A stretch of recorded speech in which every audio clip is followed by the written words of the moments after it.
Si nosotros fuéramos soldados y estuviéramos bajo órdenes, obedeciendo el superior que nos ha pedido que velemos en nuestro puesto, y estamos cumpliendo con nuestro deber, y al día siguiente nuestro superior vuelve y nos da la orden de velar sobre nuestro puesto, y al día siguiente vuelve y nos da la orden de velar sobre nuestro puesto, nosotros como buenos soldados simplemente nos someteríamos a las directrices de nuestro superior. No tendríamos derecho ni razón de decirle, no me lo repita tanto, no necesito que me lo diga, sino que nuestro deber humilde, obediente, es reconocer su autoridad sobre nosotros y someternos a su orden. Si no estamos cumpliendo con nuestro mandato y se nos repite la orden, debemos disponer nuestro corazón a hacer tal como la orden nos ha sido dada. Pues nosotros somos soldados de Jesús y nosotros hemos recibido órdenes de nuestro capitán. Muchas de estas órdenes nos son repetidas una y otra vez, una y otra vez. ¿Y cuál debe ser nuestra actitud? Si estamos andando bien, caminando en orden, obedeciendo las directrices del Señor, y vuelve el Señor y nos dice, yo quiero que tú hagas esto, debemos simplemente, en obediencia y en humildad, reconocer que puede haber un peligro que me desvíe de la obediencia a ese mandato, y debo redoblar mis esfuerzos en cumplir ese mandamiento. Y si no estoy haciendo lo que el Señor me está mandando, entonces es un buen momento para enderezarnos y empezar a obedecer eso que viene del cielo como una orden. Las Escrituras nos repiten muchos de estas ordenanzas, estos mandamientos, y puede que nos acostumbremos hasta oírlo una y otra vez. El libro de Filipenses, que hemos estado estudiando, repite algunos mandamientos. En el capítulo 1 dice algo que luego se repite en el capítulo 3. Dice algo en el capítulo 1 que vuelve y se repite en el capítulo 4. Hay otras cosas que se repiten prácticamente en todos los capítulos. Y esto no debe cansarnos, esto no debe llevarnos a ignorar la importancia y la necesidad de lo que allí se nos esté ordenando. Si estamos cumpliendo con ese mandamiento, amén. Utilicemos esto para incentivarnos más a la obediencia del mismo. Si no estamos cumpliendo ese mandamiento, entonces hay buenas razones para el Señor repetir estas cosas, para poder entonces andar por sus pasos.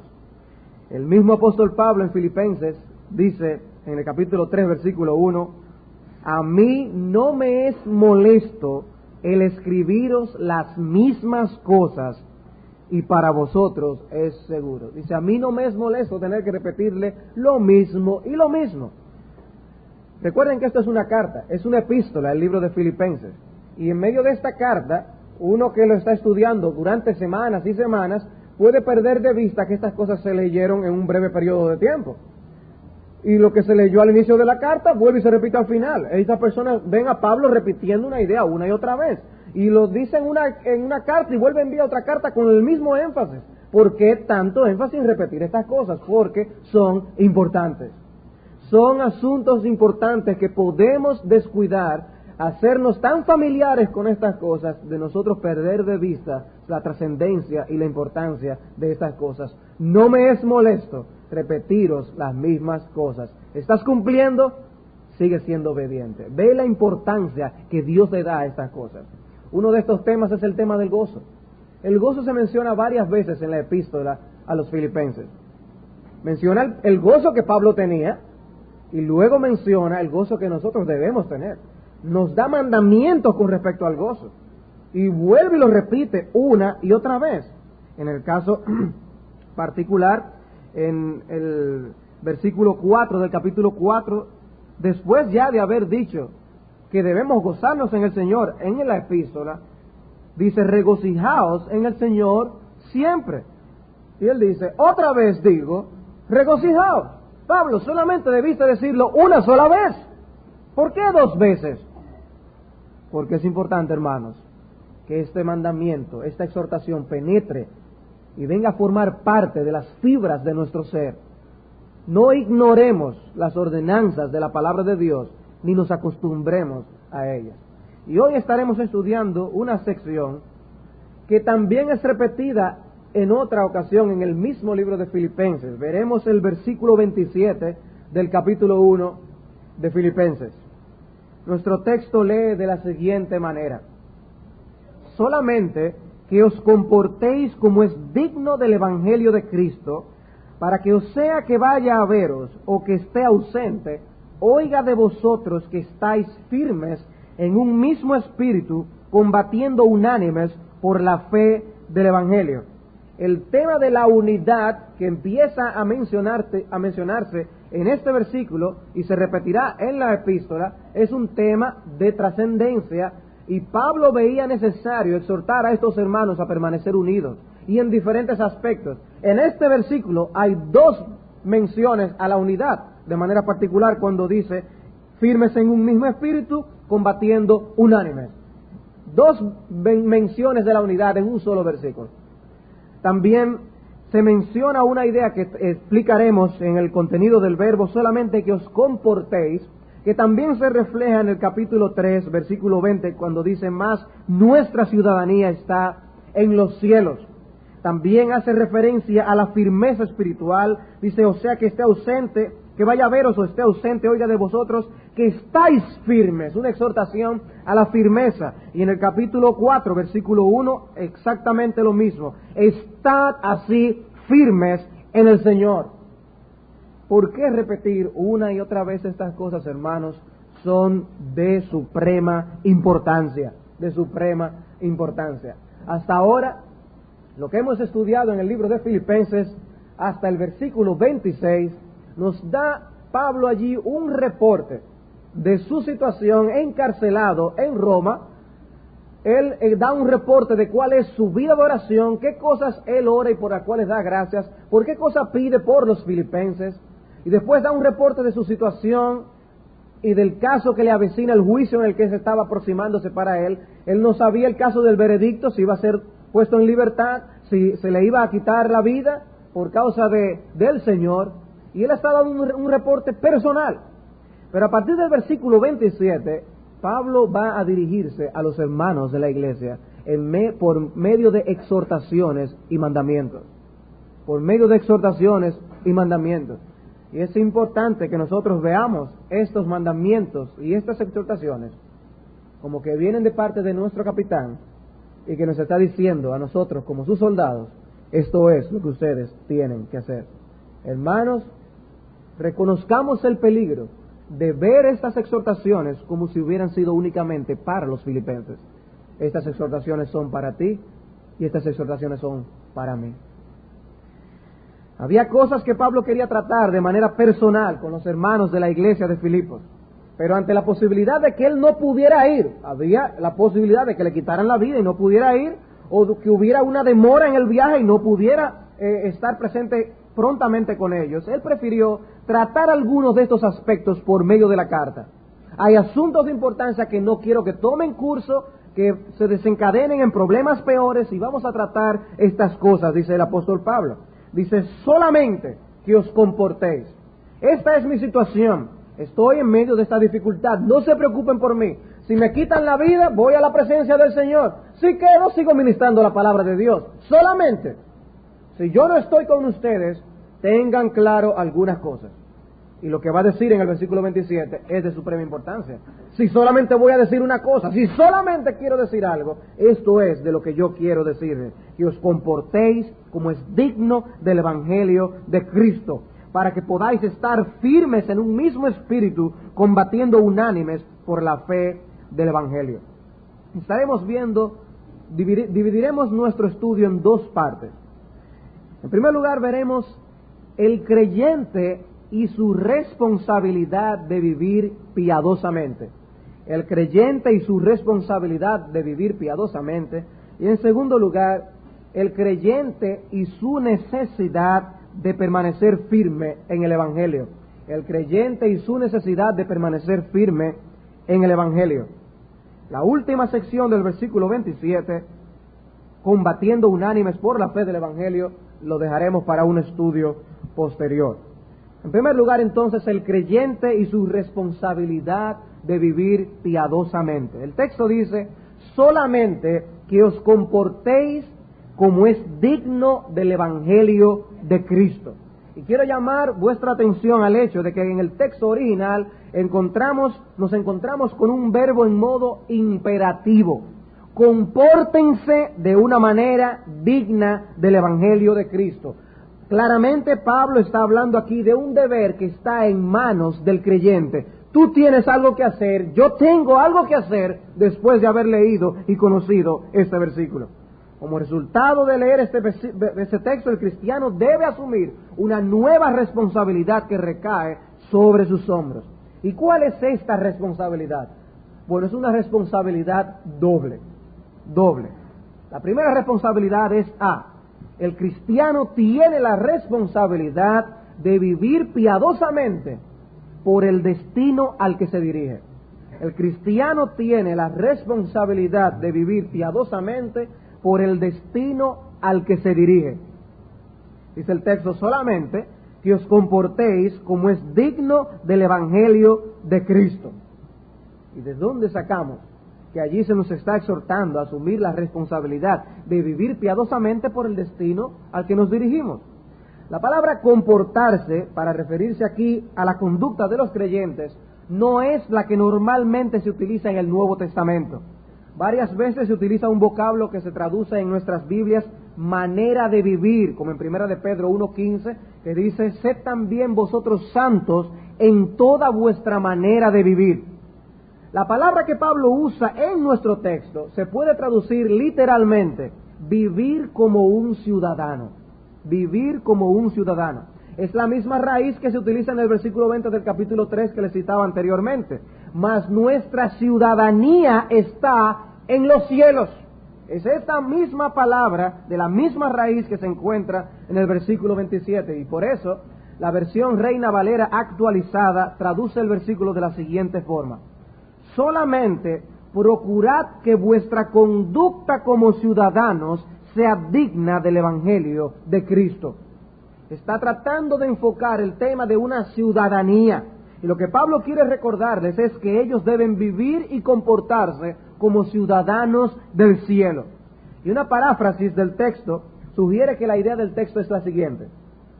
Alguien ha hecho esta siguiente paráfrasis: solamente procuren reconocer vuestra responsabilidad como ciudadanos del cielo y dedíquense a la absoluta necesidad de realizar los deberes que le han sido delegados en esa posición, haciendo esto de una manera que pese tanto como las buenas nuevas de Cristo. Explicaremos por qué esta frase, que vivan de una manera que pese tanto como las buenas nuevas de Cristo, en unos instantes. Pero Pablo usó esta palabra para defenderse también del concilio que le juzgó en Hechos capítulo 23, versículo 1, cuando él dijo: varones hermanos, yo con toda buena conciencia he vivido, esa es la palabra, delante de Dios hasta el día de hoy. Y claramente esta palabra utilizada en ese contexto no está diciendo yo he sido un buen ciudadano simplemente. Yo he sido un buen ciudadano de mi Padre Celestial, de la patria de mi Padre Celestial. Lo primero que aparece en nuestro texto entonces es un mandato: comportaos. Es un imperativo que nos indica un deber que debemos observar y cumplir. En este caso, el vivir de una manera digna del Evangelio de Cristo. Este verbo griego se usa para describir ese comportamiento de un ciudadano en sus responsabilidades públicas. Cuando alguien se hace ciudadano de un país, esa persona se compromete a conducirse conforme a las leyes de esa nación. Y de la misma manera, el que ha venido a ser ciudadano del reino de Cristo se conduce conforme a las leyes de Cristo. Los griegos tenían un concepto idealista del Estado. Para ellos, el Estado era la esfera donde los valores espirituales se desarrollaban. Era el ambiente ideal para nosotros desarrollarnos como grupo, como nación. Por eso allí en la nación es que se alcanza la cultura por medio de la libertad, bajo la autoridad de las leyes. Es necesario el gobierno porque es lo que nos permite vivir en libertad, tranquilos, en orden y poder así desarrollarnos. Y es en medio de este mundo que Pablo se está desenvolviendo. Y cuando él cita esta palabra, los filipenses sabían muy bien a qué se estaba refiriendo. Ustedes recordarán que en nuestro estudio introductorio de esta epístola, decíamos que Filipos era una colonia del Imperio Romano. Y como colonia, ellos tenían el privilegio de ser ciudadanos romanos, ciudadanos del Imperio Romano. Era como una persona que viva en Puerto Rico, y por vivir en Puerto Rico, como es un estado independiente y asociado de los Estados Unidos, estas personas tienen la ciudadanía norteamericana. Pues ellos le dan importancia a esta ciudadanía, que ellos tienen ese privilegio. Pues lo mismo pasaba allí en la colonia en Filipos. Las personas le daban importancia a su ciudadanía romana. Y Pablo les está recordando, hermanos, lo más importante es nuestra ciudadanía celestial. Por eso lo que dice luego en el capítulo 3, nuestra ciudadanía está en los cielos. Nosotros somos ciudadanos sobre todas las cosas del reino de los cielos. Ese concepto griego es interesante. Ellos decían, juntos podemos desarrollarnos. La meta es el bien común. Y cuando Pablo nos dice comportaos, también está organizándonos en una misma meta. Nos está diciendo, nosotros tenemos un destino común. Todos nos vamos dirigiendo a un mismo lugar. Y eso debe tener repercusiones en nuestra vida práctica como iglesia. Este concepto de la ciudadanía del creyente nos enseña que nuestras vidas deben ser gastadas, hermanos, como si estuviéramos en un viaje o en un peregrinaje hacia el cielo. No como si tuviéramos una morada permanente aquí en la tierra. Buscamos primero el reino de Dios, y esa meta no debe ser menoscabada por las distracciones del mundo. Cuando uno está de viaje y lo que uno quiere es llegar lo más pronto posible a la casa, no hay nada que nos detenga. Yo lo que quiero es llegar a mi casa, poder acostarme en mi cama, poder yo estar cómodo en el lugar donde yo conozco. Pues el creyente tiene que tener esa misma perspectiva. Debe tener esa misma perspectiva para con la patria que Dios ha diseñado para nosotros. Una ciudad cuyo constructor es Dios mismo. Y debemos tener el anhelo de poder llegar a nuestro hogar. Por eso Pablo en ese contexto él está diciendo, para mí el morir es ganancia, porque voy a estar con mi Señor.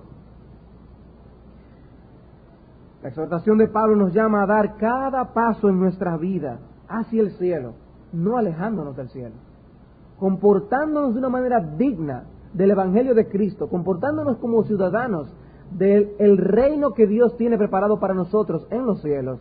Implica que nosotros vamos conduciéndonos hacia ese modelo que Dios ha trazado en esa vida, en esa ciudad, no hacia el modelo que nosotros tenemos en la tierra. Si nuestra vida se va conformando más y más a este mundo, estamos yendo en una dirección contraria a la del reino de los cielos. Comportarse de una manera digna de la ciudadanía que nosotros tenemos implica que vamos avanzando en santidad, vamos avanzando en piedad. Por eso Pablo lo que está haciendo aquí es una exhortación a una vida más piadosa. Tenemos una carrera por delante y no debemos permitir que los obstáculos nos desvíen del camino. Dice Jonathan Edwards, debemos viajar en el camino de la obediencia a todos los mandamientos de Dios, a los difíciles como a los fáciles, negando todas las inclinaciones e intereses pecaminosos. El camino al cielo es ascendente. Debemos estar contentos de ir cuesta arriba, aunque sea duro y agotador, y contrario a la inclinación natural de la carne. Debemos seguir a Cristo. El camino por el que viajó fue el camino correcto al cielo. Debemos tomar nuestra cruz y seguirle, en mansedumbre y humildad de corazón, obediencia y amor, diligencia para hacer el bien y paciencia ante las aflicciones. El camino al cielo es una vida celestial, una imitación de aquellos que están en el cielo.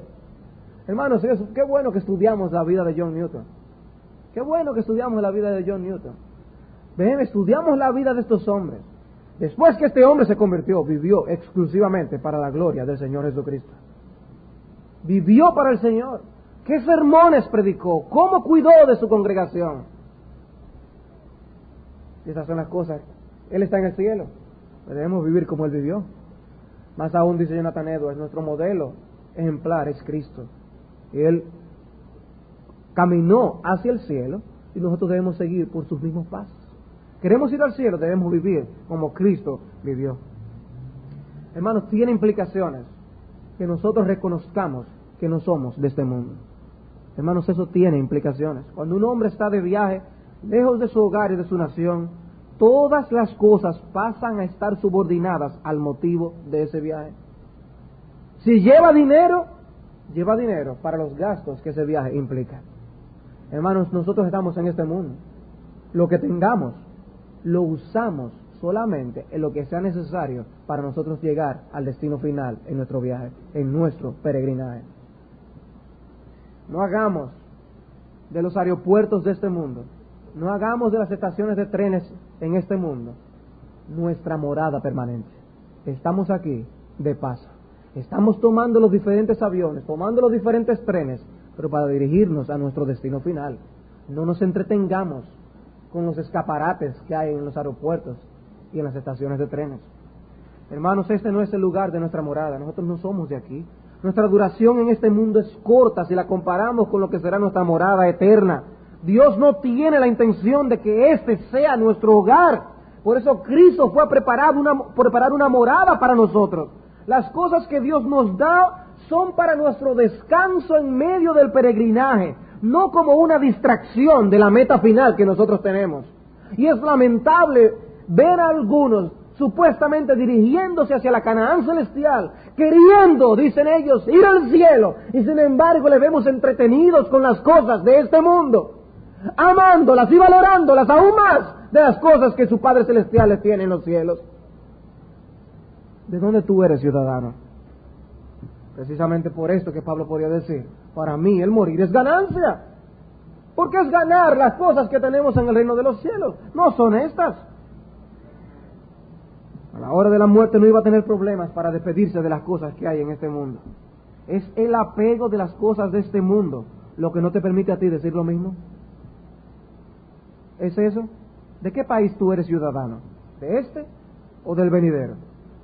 Porque el ciudadano del reino de los cielos hace un uso moderado de este mundo y de las cosas de este mundo.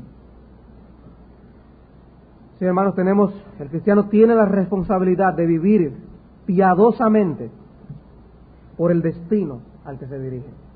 Y en segundo lugar, en medio de estas dos responsabilidades que nos presenta este pasaje, el cristiano tiene la responsabilidad de vivir piadosamente por la naturaleza del Evangelio por el que fue llamado. Por la naturaleza del Evangelio por el que fue llamado. ¿Qué nos dice el versículo? Solamente que os comportéis como es digno del Evangelio de Cristo. Que nos comportemos como una vida digna del Evangelio de Cristo. Lo que Pablo menciona aquí va más allá del hecho de nosotros dejar de hacer ciertas cosas. A veces las personas relacionan la vida cristiana, la vida en el Evangelio, como una vida en la que debemos de dejar de hacer cosas. Y limitan o describen la vida cristiana de esa forma. Pero la Escritura no es eso lo que dice. Lo que la Escritura nos ordena es a comportarnos de un modo digno del Evangelio, sea dejando de hacer algunas cosas, pero también haciendo otras que hay que hacer.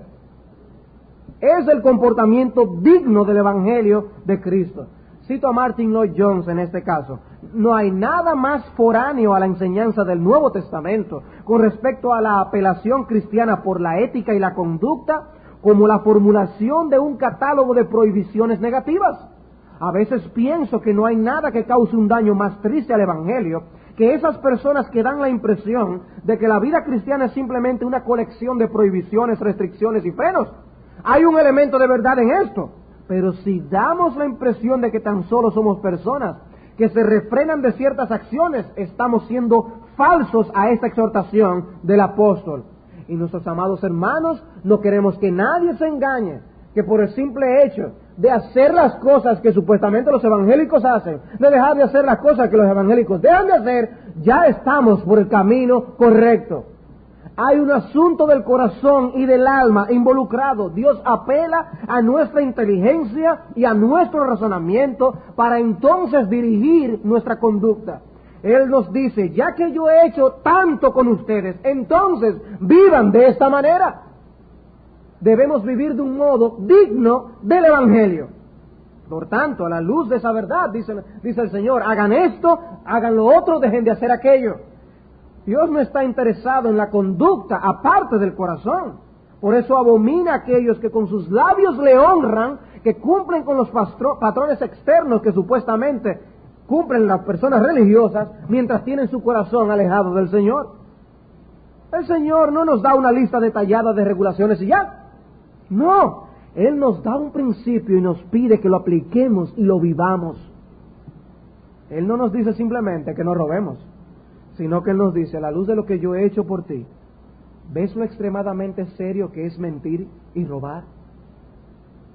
Es serio a los ojos de Dios mentir y robar, porque Él nos ha dicho, no dirás falso testimonio, no hurtarás. Es serio. Pero más serio aún cuando nos dice, Cristo murió y derramó su sangre por ti en el Calvario, recibió bofetadas, vivió en este mundo como uno cualquiera, un hombre pobre, con muchísimas carencias, dirían las personas, sometido a las rigurosidades de este mundo, sufriendo las tentaciones del diablo. No debes tú, por eso, dejar de mentir y de robar. Apela a nuestro corazón, apela al contenido del Evangelio. Y esto solamente lo puede hacer un cristiano. Solo un cristiano puede obedecer el versículo 27 de Filipenses. Comportarse de una manera digna del Evangelio es algo que solamente un cristiano puede hacer. No es un mandamiento al mundo entero. No puede alguien sin Cristo comportarse de una manera digna del Evangelio. Es a nosotros que se nos dice, vive de acuerdo a lo que Cristo ha hecho por ti.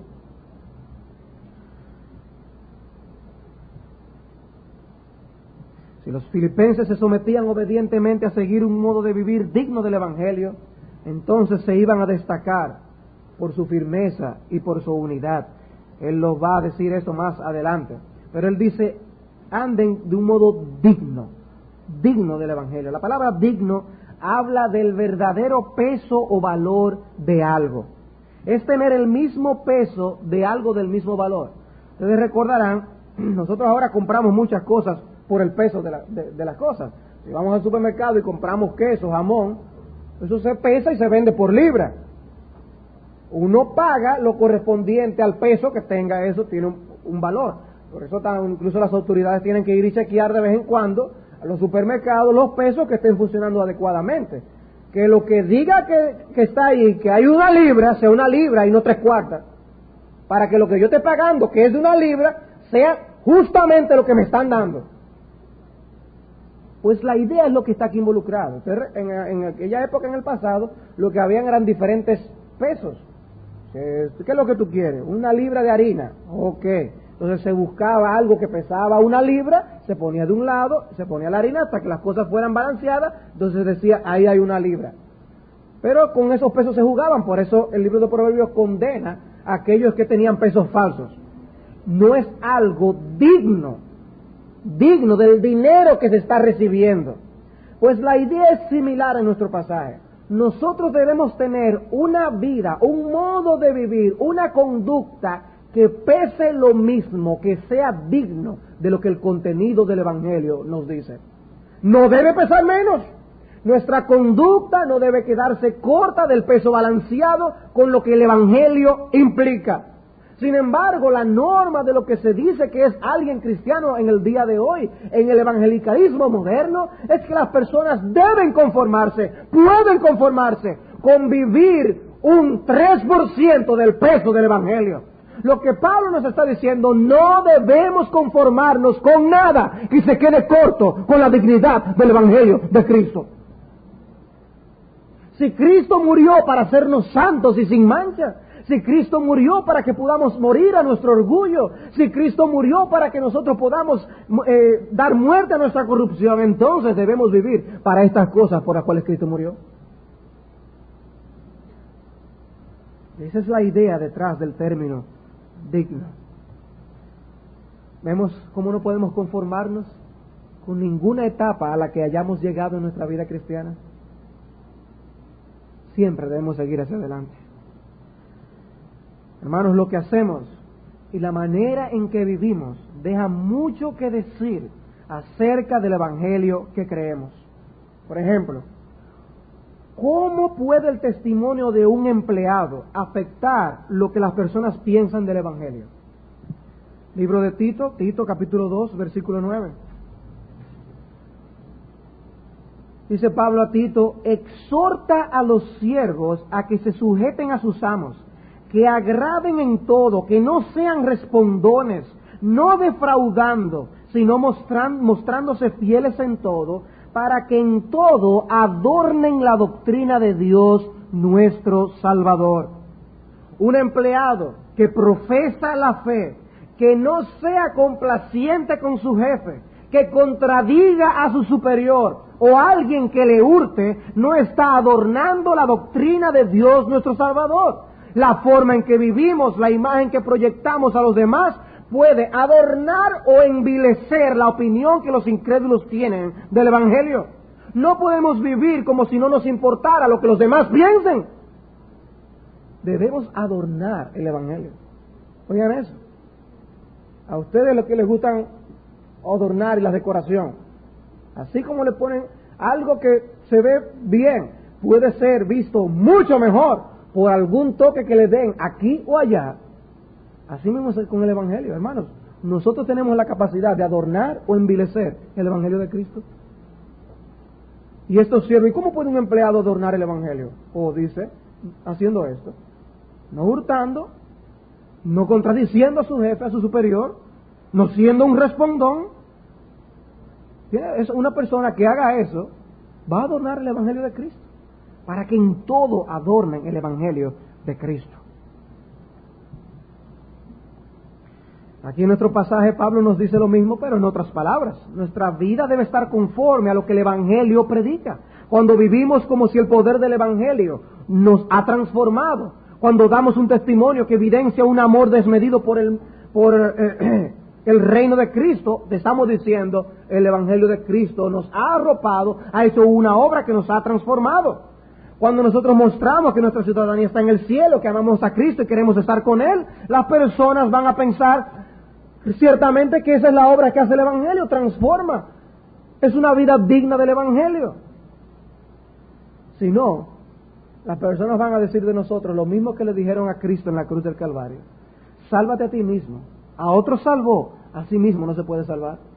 Porque estaríamos predicando un Evangelio que no es efectivo en nuestras propias vidas. El mensaje del Evangelio proclama, por ejemplo, las buenas nuevas de que hay libertad en Cristo para los cautivos. Cristo murió por los suyos y los suyos se salvarán. Y estas evidencias de salvación que el Espíritu Santo pone en nuestras vidas dan muestra del poder del Evangelio de Cristo. Y vivimos dignamente de este Evangelio. Efesios capítulo 4. Versículo 1. Yo pues preso en el Señor os ruego que andéis como es digno de la vocación con que fuisteis llamados. Debemos andar de una manera digna del llamado que Dios nos ha dado. Dios nos ha llamado a algo que debemos cumplir. ¿Y a qué nos ha llamado? Dice el versículo 2. Con toda humildad y mansedumbre, soportándoos con paciencia los unos a los otros, solícitos en guardar la unidad del Espíritu en el vínculo de la paz. Es viviendo de esta forma que nosotros vivimos de una manera digna del Evangelio de Cristo. Colosenses 1:9. Colosenses 1:9. Por lo cual también nosotros, desde el día que lo oímos, no cesamos de orar por vosotros y de pedir que seáis llenos del conocimiento de su voluntad en toda sabiduría e inteligencia espiritual, para que andéis como es digno del Señor, agradándole en todo, llevando fruto en toda buena obra y creciendo en el conocimiento de Dios. Debemos andar de una manera digna del Señor. No tenemos el derecho de vivir indignamente de lo que el Señor es y de lo que Él ha hecho. Es una demanda alta, hermanos. Y 1 Tesalónicas 2, versículo 11. 1 Tesalónicas 2, 11. Así como también sabéis de qué modo, como el Padre a sus hijos, exhortábamos y consolábamos a cada uno de vosotros, y os encargábamos que anduvieseis como es digno de Dios, que os llamó a su reino y gloria. Que anden como es digno de Dios. No es digno de Dios una vida entregada al pecado. No es digno de Dios una vida que modela un amor y un apego al mundo. No es digno de Dios. ¿Ven el énfasis del apóstol Pablo tratando este tema con las iglesias? ¿Ven el énfasis de que nosotros debemos vivir de una manera digna? ¿Que nuestra conducta es importante? no es el cristianismo simplemente lo que hacemos cada domingo cuando venimos aquí a la iglesia. La conducta que tenemos para con los de afuera, día tras día, hora tras hora, es importante. Debemos vivir ahí afuera como es digno del Evangelio de Jesucristo. ¿Cuál es la finalidad del Evangelio? ¿Qué hace Dios con el Evangelio en la vida de los hombres?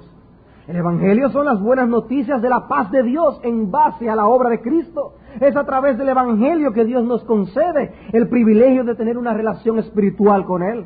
Cuando un hombre está sin Cristo, toda su vida está centrada en los aspectos físicos de esta vida. Las preocupaciones son la salud, el bienestar, la comodidad, el placer, el descanso, etc. Pero cuando el Evangelio llega a nuestras vidas, el significado que teníamos de la vida es elevado. Ahora también pensamos no solamente en cómo vamos a proveer para los nuestros y en las cosas de este mundo, sino que nuestra mente piensa también en las cosas celestiales, en los intereses de nuestra alma. Romanos capítulo 8, versículo 1. Ahora pues ninguna condenación hay para los que están en Cristo Jesús. ¿Quiénes son esos? Los que no andan conforme a la carne, sino conforme al Espíritu. Versículo 5. Porque los que son de la carne piensan en las cosas de la carne, pero los que son del Espíritu en las cosas del Espíritu. ¿En qué tú piensas? ¿En qué tú piensas? ¿En las cosas de la carne o en las cosas del Espíritu? Eso dice de quién tú eres.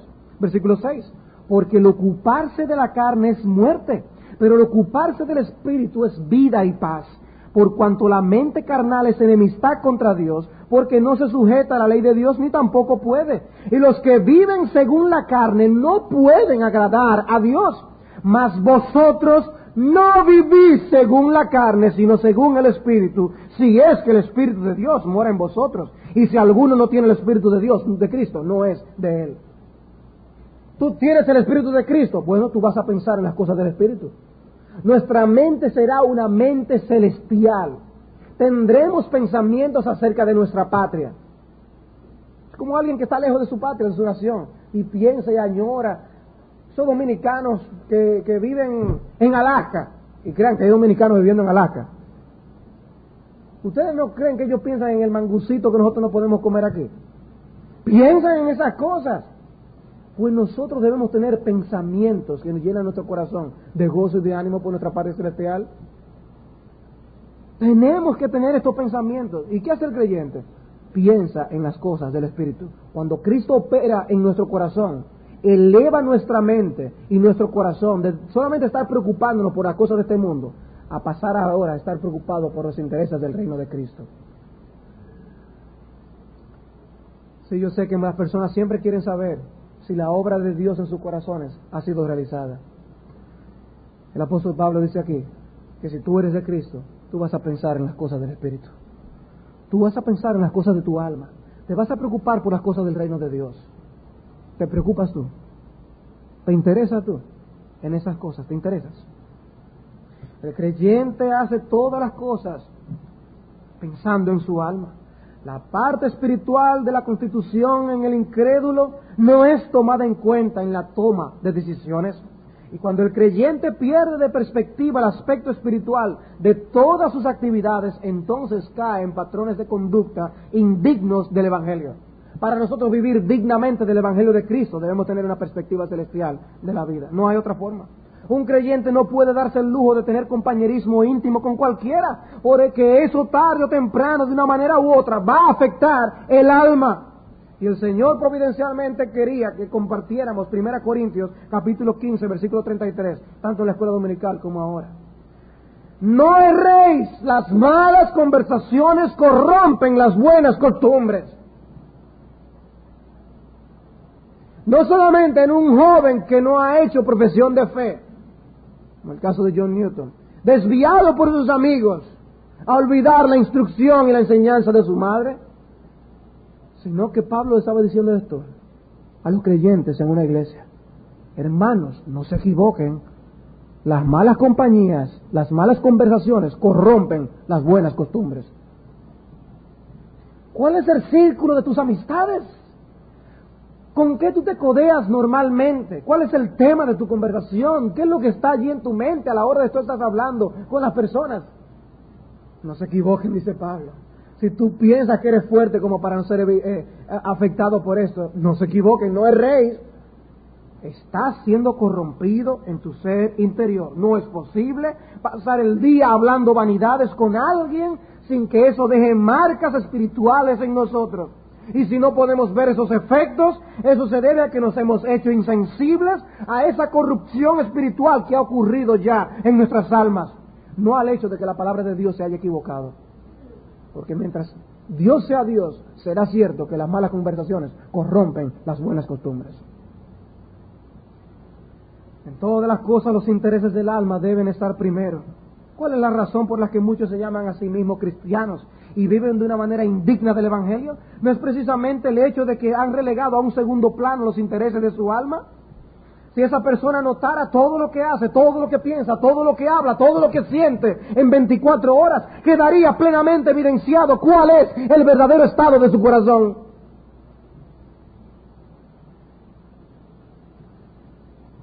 Si el Evangelio hace una obra en el corazón, andar digno del Evangelio de Cristo evidencia esa obra que Dios ha hecho. También podemos mencionar que conducirnos de un modo digno del Evangelio de Cristo es andar gozosos. Conducirnos de una manera digna del Evangelio de Cristo también es andar gozosos. Cuando el ángel anunció el nacimiento de Jesús, él dijo: he aquí os doy nuevas de gran gozo. En Lucas 2:10. Una persona que ha recibido todos los beneficios y privilegios del Evangelio no se está comportando dignamente del Evangelio cuando vive quejándose el día entero. No, eso no está viviendo de una manera digna del Evangelio. Vive quejándose, porque el Evangelio también nos trae paz con Dios. Nos trae gozo. Por algo, Cristo prometió que si los que están trabajados y cargados venían a Él les iba a dar descanso para sus almas. Pero tú vives como si estuviera todavía cargado. Te estás mostrando que tú estás cargado. No estás viviendo de una manera digna del Evangelio. Si damos la imagen de que todavía hay una carga pesada en las espaldas, damos la impresión de que para nosotros la vida es un hastío. Estamos mal. Las aflicciones, hermanos, van a venir. Pero ni en nuestros labios ni en nuestros rostros debe haber la expresión que tienen aquellos que no tienen la gracia de Dios. No debe ser. Hermanos, solamente son casos, ejemplos que estoy dando para tratar de ilustrar lo que significa vivir de una vida conforme al Evangelio de Cristo. Pero no solamente el creyente tiene la responsabilidad de vivir piadosamente. En segundo lugar, nuestro segundo punto, decíamos que es que en segundo lugar, el creyente y su necesidad de permanecer firme en el Evangelio. El creyente y su necesidad de permanecer firme en el Evangelio. ¿Qué dice el versículo 27 en la segunda parte? Para que, o sea que vaya a veros o que esté ausente, oiga de vosotros que estáis firmes en un mismo espíritu. El cumplimiento de la responsabilidad de vivir piadosamente tiene un propósito y un fin muy importante: permanecer firme. O sea, si ustedes viven de una manera conforme al Evangelio de Cristo, ustedes van a estar firmes. Eso es lo que le está diciendo el apóstol Pablo. Si ustedes hacen esto, sea que yo vaya o no, independientemente de mi presencia con ustedes, ustedes van a estar firmes en la fe. Y eso debía ser de gran consuelo para el apóstol Pablo. Independientemente de si Pablo podía ir a Filipos o no, había una manera en la que ellos podían permanecer inconmovibles en la fe, manteniendo una vida cristiana conforme a los principios del Evangelio. Y esta era la gran preocupación de Pablo por los hermanos, que permanezcan firmes en la fe. Antes de terminar la carta, por eso vuelve a recordarles este mandato en el capítulo 4 de Filipenses, versículo 1. Estad pues firmes. Dice: estad así firmes en el Señor, amados. Ver a los creyentes perseverando y firmes era motivo de gran gozo para Pablo. Colosenses 2:5. Porque aunque estoy ausente en cuerpo, no obstante en espíritu estoy con vosotros, gozándome y mirando vuestro buen orden y la firmeza de vuestra fe en Cristo. Y si Pablo se gozaba en la firmeza de los hermanos, nosotros también. A los tesalonicenses les dijo, porque ahora vivimos si vosotros estáis firmes en el Señor. Primera Tesalónica 3:8. Dice, yo estaría como muerto si yo veo que ustedes están echándose atrás en la vida cristiana. Si yo les veo a ustedes como veletas que se mueven conforme al viento de este mundo. Pero ahora vivimos y sabemos que ustedes están firmes en el Señor. Y la preocupación pastoral del apóstol Pablo era ver a los hermanos inconmovibles en la posición que el Evangelio demanda. Oh, qué triste era para el corazón del apóstol Pablo ver a un hermano que por cualquier cosa el alma ya está turbada, no está firme en la confianza, en la esperanza a la que Dios le ha llamado. Ver a un hermano que porque viene cualquier viento de doctrina es afectado y ya tiene dudas y turbación en su corazón. Ver a un hermano que cuando viene la mínima tentación, allí está flaqueando, allí está débil. Dice, no, eso causaba tristeza a mi corazón. Oh, pero cuánto gozo yo siento, decía Pablo, cuando yo les veo firmes, inconmovibles en la fe del Evangelio. Y hermanos, si eso es Pablo, imagínense el rostro de nuestro Señor Jesucristo contemplándonos a nosotros en nuestra firmeza espiritual. Cristo quiere vernos firmes, sólidos, en una posición firme, con tenacidad espiritual. Tenacidad espiritual. Nuestro Señor Jesucristo, cuando hablaba, usó ilustraciones que tenían que ver con la vida del campo. Pablo usó ilustraciones que tenían que ver con la vida deportiva y con el ejército. La figura que encontramos aquí es una figura militar. Es la del soldado que está en su puesto y allí permanece, no importa los avances del enemigo. Hermanos, debemos permanecer firmes en nuestro puesto. Es un soldado que no cede ni 1 milímetro de territorio al enemigo. En aquellos días las guerras involucraban peleas cuerpo a cuerpo. El soldado debía permanecer de pie y defender su posición, que el enemigo no tomara terreno.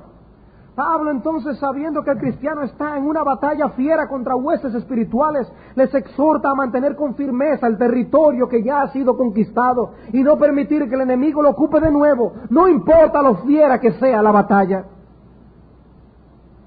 También puede ser la ilustración de la lucha. En la lucha hay un movimiento. El que cede terreno, es puesto en una posición difícil, es tornado y puesto a rendirse.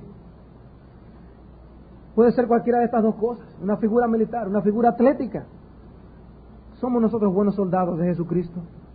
¿Estamos nosotros firmes? Notemos cómo la Biblia relaciona la firmeza espiritual con las tentaciones y los peligros que nos rodean. Si ustedes buscan en Efesios capítulo 6, en el contexto de la armadura del creyente, dice, estad firmes contra las acechanzas del diablo. El diablo está acechando y dice, estad firmes. Y lo dice en el versículo 11 del capítulo 6 de Efesios, lo dice en el versículo 13 del capítulo 6 de Efesios, y lo dice en el versículo 14 de nuevo. En medio de nosotros apropiarnos de la armadura del creyente, debemos permanecer firmes en la fe. Si cedemos terreno, vamos a caer. Si cedemos terreno, vamos a caer.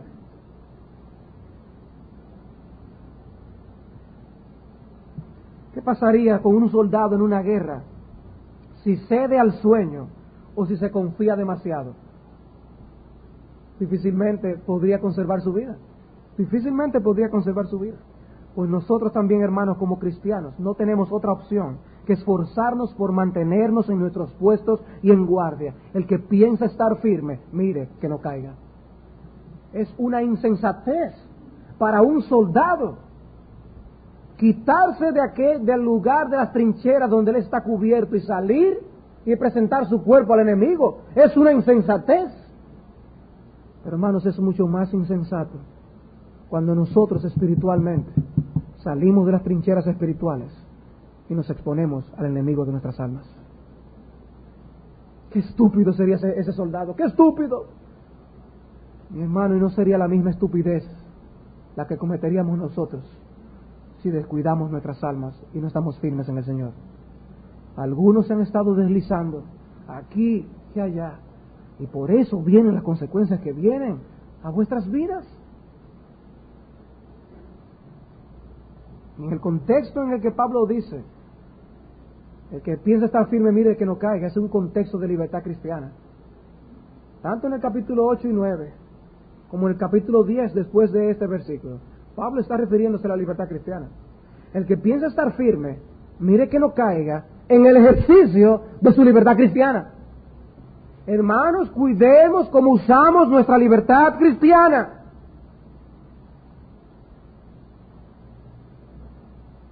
Podemos pretender decir que somos maduros porque andamos bien a la línea con el pecado. Pero eso no es sabiduría, eso es buscarse el problema. El que piense estar firme, que no caiga. No puedo enfatizar este deber más de lo que la Biblia lo hace.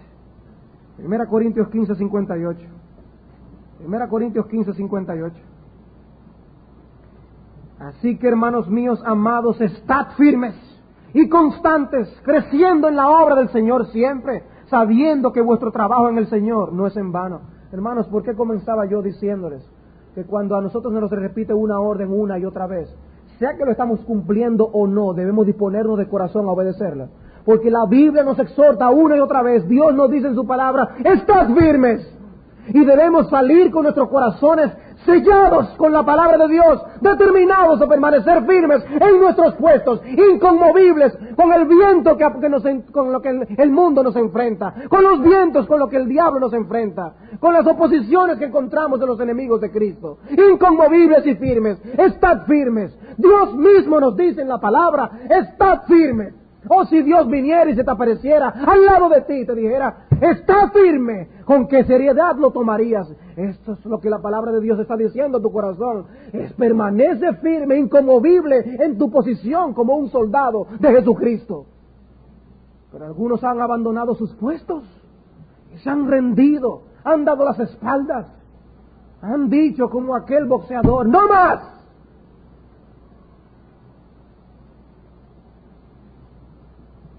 Primera Corintios 16, 13, de nuevo, solo un capítulo después. Velad, estad firmes en la fe, portaos varonilmente y esforzaos. Hermanos, yo no puedo enfatizarlo más de lo que la Escritura lo hace. Estad firmes, portaos varonilmente, esforzaos, velad. En 2 Tesalónica 2:15. Así que, hermanos, estad firmes y retened la doctrina que habéis aprendido, sea por palabra o por carta nuestra. Casi uno puede sentir el corazón palpitar del apóstol Pablo. Estad firmes, hermanos, permanezcan inconmovibles, no se dejen arrastrar tan fácilmente. Para Pablo esta era una seria preocupación. Mantengamos firmes, sin fluctuar, la profesión de nuestra esperanza, porque fiel es el que prometió. Hebreos 10, 23. Hay un peligro real de ceder terreno en esta batalla espiritual en que nos encontramos. Era una preocupación para Pablo y debe ser una gran preocupación para nosotros. Pablo vio a muchos salirse de sus puestos y perder posición y ser fuertemente golpeados por el enemigo. Y hoy con tristeza vemos a muchos, en lugar de permanecer firmes, apoyando piadosamente las exhortaciones y los mandamientos de la palabra de Dios, han cedido a la presión del mundo, han cedido a la opinión de los hombres y han dejado sus armas. En última instancia, hermanos, el peligro es la apostasía. El peligro es la apostasía. Dice Pablo en Colosenses, Dios os ha reconciliado si en verdad permanecéis fundados y firmes en la fe y sin moveros de la esperanza del Evangelio. Dice, Dios os ha reconciliado si en verdad permanecen firmes en la fe. Y hay la necesidad, hay una necesidad de permanecer firmes. Y lo mismo repite Hebreos capítulo 3. El engaño del pecado está allí, hay un peligro. Tengan cuidado, se endurece el corazón. Y no llegaremos a nuestro reposo a menos que permanezcamos firmes. Notemos que Pablo esperaba esto, hermanos. Sea que él estuviera allí o no estuviera con ellos. Independientemente de si Pablo estaba con ellos, Pablo esperaba que los creyentes permanezcan firmes. Hermanos, no se necesita la presencia de un pastor ni de un apóstol para nosotros entender que debemos permanecer firmes en la fe. Puede ser un incentivo la presencia de alguien piadoso al lado nuestro para nosotros ser fieles. Pero nosotros debemos aprender, independientemente de la presencia de un apóstol o no, a permanecer firmes en la fe. Los filipenses tenían que hacerlo.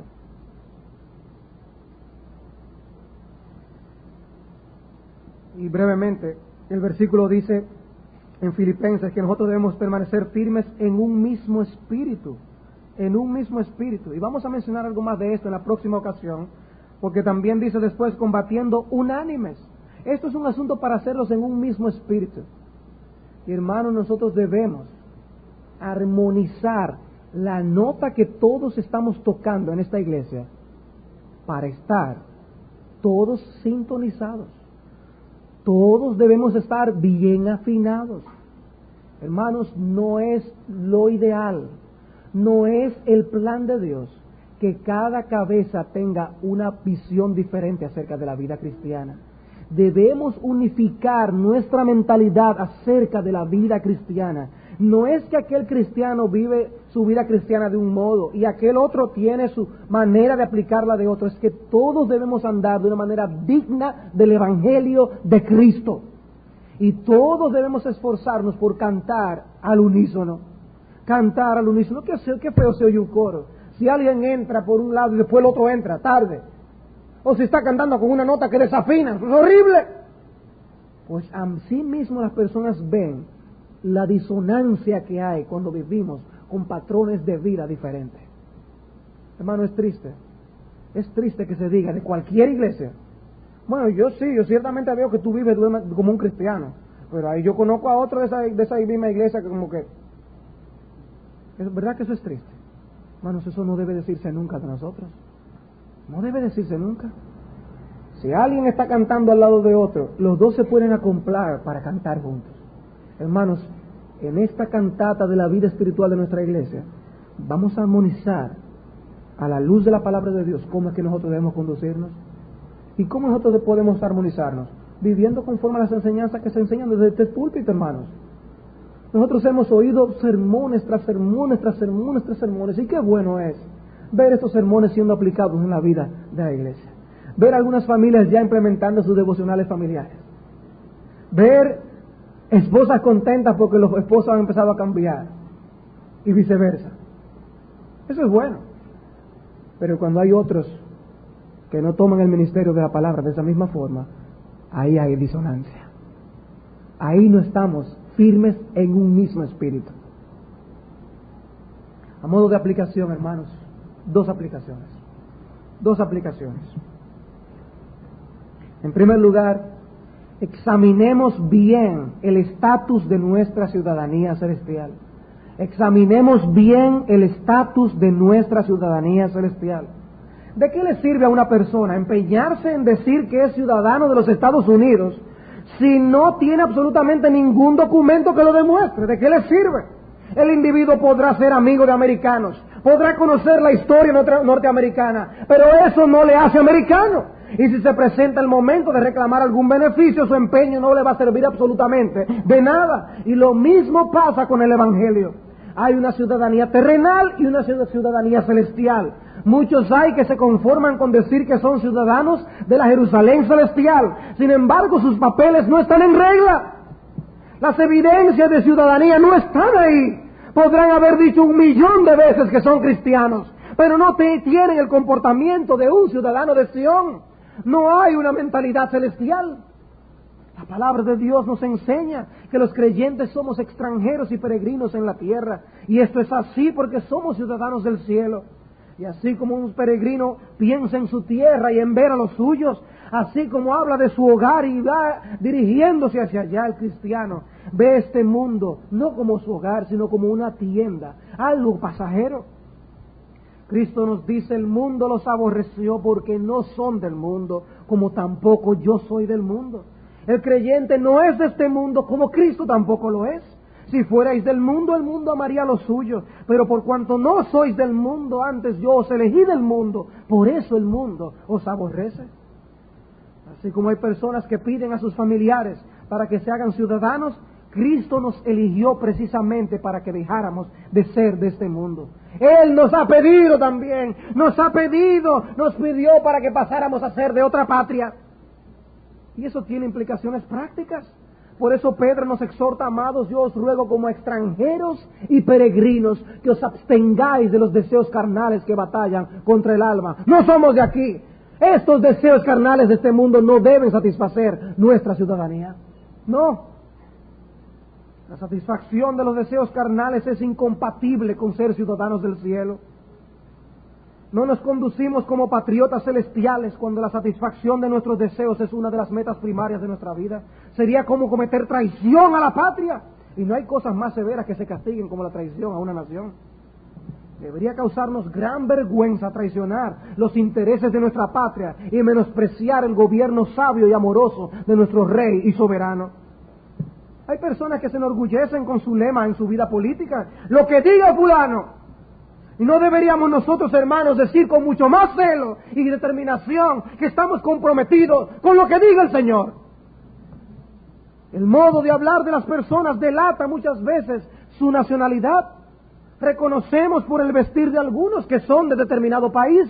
Revela tu manera de vivir, tu hablar, tu vestir y tu falta de identificación con las cosas del mundo, que eres un ciudadano del reino de los cielos. ¿Lo dice tu manera de vivir?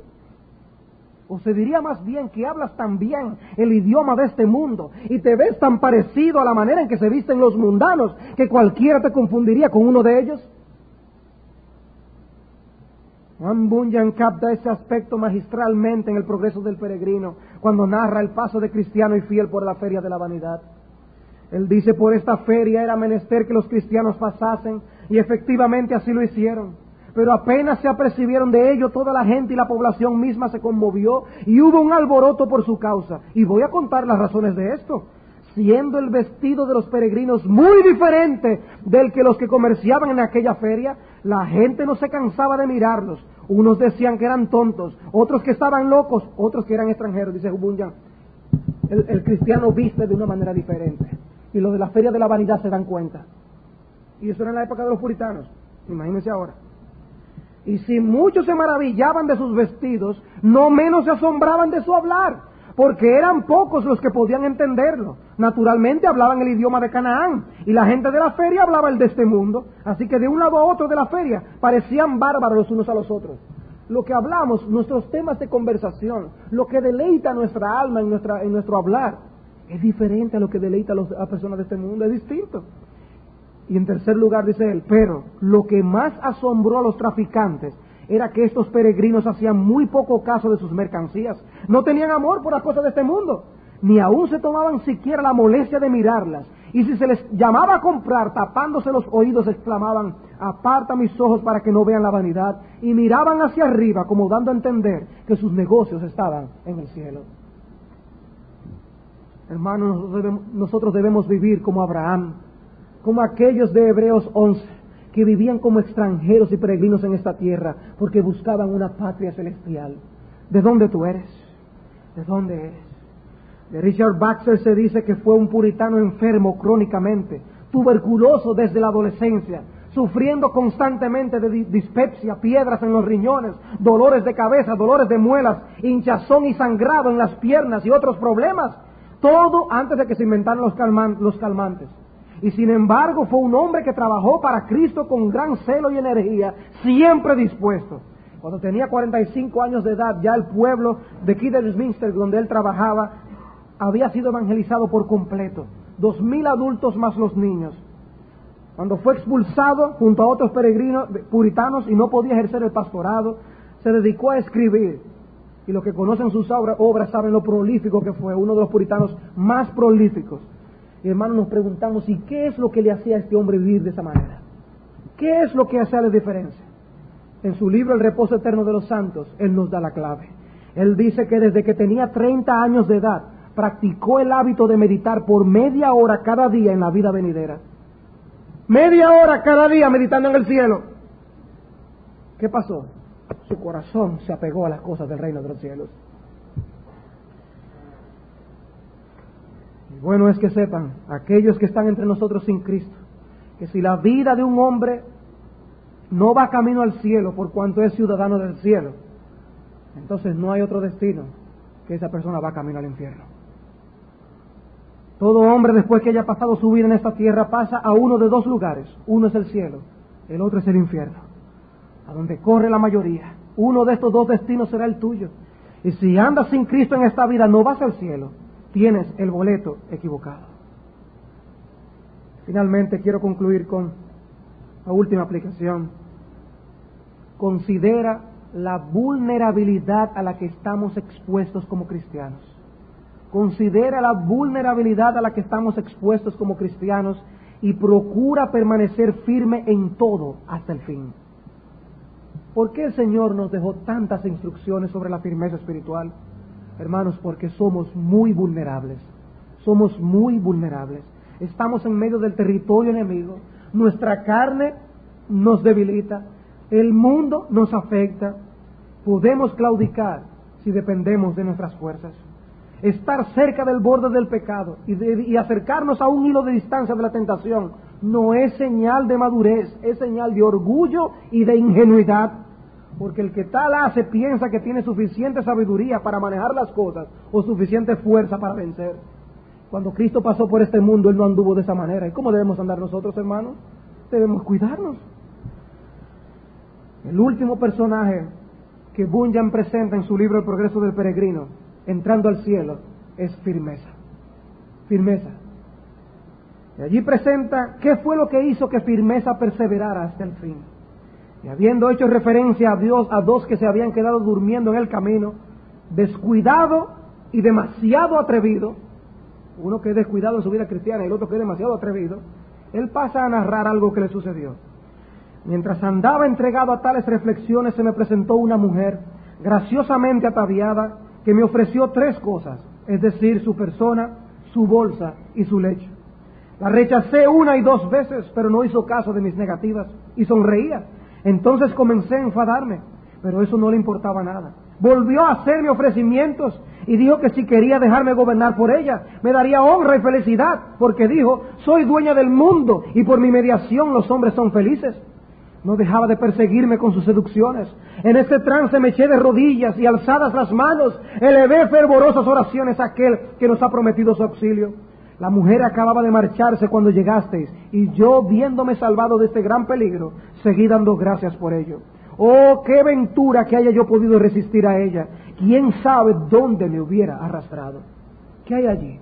Humildad. Si es por mi fuerza, ¿quién sabe dónde estaría? ¿A dónde estaría yo? Y en lugar de ser un descuidado o demasiado atrevido, tenía temor de caer, se cuidaba de toda apariencia de mal y dependía del Señor en oración. Y mi hermano, ¿quién eres tú? ¿Y quién soy yo? Para pretender perseverar de otra manera. Que el Señor nos ayude. Vamos a orar.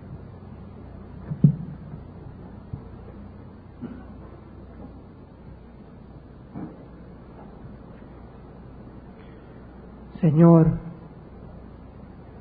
delante de tu presencia santa nos encontramos y queremos inclinar nuestros rostros y nuestros corazones delante de ti, porque tú eres Dios y nosotros estamos sobre la tierra.